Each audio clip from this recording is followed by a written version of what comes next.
بابے نے لمبا سا سانس لیا اور بولا، کاکا تم چاہتے کیا ہو؟ میں نے عرض کیا، کیا آپ کو واقعی سونا بنانا آتا ہے؟ بابے نے خالی خالی آنکھوں سے میری طرف دیکھا اور ہاں میں سر ہلا کر بولا، ہاں میں نے جوانی میں سیکھا تھا۔ میں نے عرض کیا، کیا آپ مجھے یہ نسخہ سکھا سکتے ہیں؟ بابے نے غور سے میری طرف دیکھا اور پوچھا، تم سیکھ کر کیا کرو گے؟ میں نے عرض کیا، میں دولت مند ہو جاؤں گا۔ بابے نے قہقہہ لگایا، وہ ہنستا رہا، دیر تک ہنستا رہا، یہاں تک کہ اس کا دم ٹوٹ گیا اور اسے کھانسی کا شدید دورہ پڑ گیا۔ وہ کھانستے کھانستے دورہ ہوا اور تقریباً بے حالی کے عالم میں دیر تک اپنے ہی پاؤں پر گرا رہا۔ وہ پھر کھانستے کھانستے سیدھا ہوا اور پوچھا، تو تم دولت مند ہو کر کیا کرو گے؟ میں نے جواب دیا، میں دنیا بھر کی نعمتیں خریدوں گا۔ اس نے پوچھا، نعمتیں خرید کر کیا کرو گے؟ میں نے جواب دیا، میں خوش ہوں گا، مجھے سکون ملے گا۔ اس نے تڑپ کر میری طرف دیکھا اور کہا، گویا تمہیں سونا اور دولت نہیں، سکون اور خوشی چاہیے۔ میں خاموشی سے اس کی طرف دیکھتا رہا۔ اس نے مجھے جھنجھوڑا اور پوچھا، کیا تم دراصل سکون اور خوشی کی تلاش میں ہو؟ میں اس وقت نوجوان تھا اور میں دنیا کے ہر نوجوان کی طرح دولت کو خوشی اور سکون سے زیادہ اہمیت دیتا تھا، مگر بابے نے مجھے کنفیوز کر دیا تھا اور میں نے اسی کنفیوژن میں ہاں میں سر ہلا دیا۔ بابے نے ایک اور لمبا قہقہہ لگایا اور اس قہقہے کا ایک اختتام بھی کھانسی پر ہوا۔ وہ دم سنبھالتے ہوئے بولا، کاکا میں تمہیں سونے کے بجائے انسان کو بندہ بنانے کا طریقہ کیوں نہ سکھا دوں؟ میں تمہیں دولت مند کے بجائے پرسکون اور خوش رہنے کا گر کیوں نہ سکھا دوں؟ میں خاموشی سے اس کی طرف دیکھتا رہا۔ وہ بولا، انسان کی خواہشیں جب تک اس کے وجود اور اس کی عمر سے لمبی رہتی ہیں، یہ اس وقت تک انسان رہتا ہے۔ تم اپنی خواہشوں کو اپنی عمر اور اپنے وجود سے چھوٹا کر لو، تم خوشی بھی پا جاؤ گے اور سکون بھی، اور جب خوشی اور سکون پا جاؤ گے تو انسان سے بندے بن جاؤ گے۔ مجھے بابے کی بات سمجھ نہ آئی۔ بابے نے میرے چہرے پر لکھی تشکیک پڑھ لی۔ وہ بولا، تم قرآن مجید میں پڑھو، اللہ تعالیٰ خواہشوں میں لتھڑے لوگوں کو انسان کہتا ہے اور اپنی محبت میں رنگے خواہشوں سے آزاد لوگوں کو بندہ۔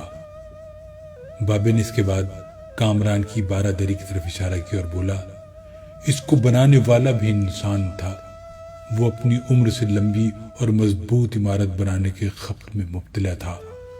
وہ پوری زندگی دولت بھی جمع کرتا رہا، مگر اس دولت اور عمارت نے اسے سکون اور خوشی نہ دی۔ خوش میں ہوں اس دولت مند کی گری پڑی بارہ دری میں برستی بارش میں بے امان بیٹھ کر۔ میں نے بے صبری سے کہا، اور میں بھی۔ اس نے قہقہہ لگایا اور جواب دیا، نہیں تم نہیں، تم جب تک تانبے کو سونا بنانے کا خبط پالتے رہو گے، تم اس وقت تک خوشی سے دور بھٹکتے رہو گے، تم اس وقت تک سکون سے دور رہو گے۔ بابے نے اس کے بعد زمین سے چھوٹی سی ٹہنی توڑی اور فرش پر رگڑ کر بولا، لو میں تمہیں انسان کو بندہ بنانے کا نسخہ بتاتا ہوں۔ اپنی خواہشوں کو کبھی اپنے قدموں سے آگے نہ نکلنے دو۔ جو مل گیا اس پر شکر کرو، جو چھن گیا اس پر افسوس نہ کرو، جو مانگ لے اس کو دے دو، جو بھول جائے اسے بھول جاؤ۔ دنیا میں بے سامان آئے تھے، بے سامان واپس جاؤ گے۔ سامان جمع نہ کرو، ہجوم سے پرہیز کرو، تنہائی کو ساتھی بناؤ۔ مفتی ہو تب بھی فتویٰ جاری نہ کرو، جسے خدا ڈھیل دے رہا ہو اس کا کبھی احتساب نہ کرو۔ بلا ضرورت سچ فساد ہوتا ہے، کوئی پوچھے تو سچ بولو، نہ پوچھے تو چپ رہو۔ لوگ لذت ہوتے ہیں اور دنیا کی تمام لذتوں کا انجام برا ہوتا ہے۔ زندگی میں جب خوشی اور سکون کم ہو جائے تو سیر پر نکل جاؤ، تمہیں راستے میں سکون بھی ملے گا اور خوشی بھی۔ دینے میں خوشی ہے، وصول کرنے میں غم۔ دولت کو روکو گے تو خود بھی رک جاؤ گے، چوروں میں رہو گے تو چور ہو جاؤ گے۔ سادھو میں بیٹھو گے تو اندر کا سادھو جاگ جائے گا۔ اللہ راضی رہے گا تو جگ راضی رہے گا، وہ ناراض ہوگا تو نعمتوں سے خوشبو اڑ جائے گی۔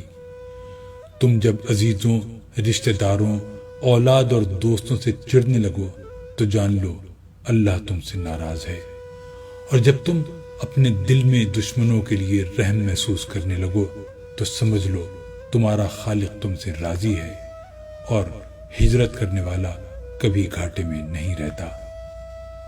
بابے نے ایک لمبی سانس لی، اس نے میری چھتری کھولی، میرے سر پر رکھی اور فرمایا، جاؤ، تم پر رحمتوں کی یہ چھتری آخری سانس تک رہے گی۔ بس ایک چیز کا دھیان رکھنا، کسی کو خود نہ چھوڑنا، دوسرے کو فیصلہ کرنے کا موقع دینا، یہ اللہ کی سنت ہے۔ اللہ کبھی اپنی مخلوق کو تنہا نہیں چھوڑتا، مخلوق اللہ کو چھوڑتی ہے۔ اور دھیان رکھنا، جو جا رہا ہو اسے جانے دینا، مگر جو واپس آ رہا ہو اس پر کبھی اپنا دروازہ بند نہ کرنا۔ یہ بھی اللہ کی عادت ہے، اللہ واپس آنے والوں کے لیے ہمیشہ اپنا دروازہ کھلا رکھتا ہے۔ تم یہ کرتے رہنا، تمہارے دروازے پر میلہ لگا رہے گا۔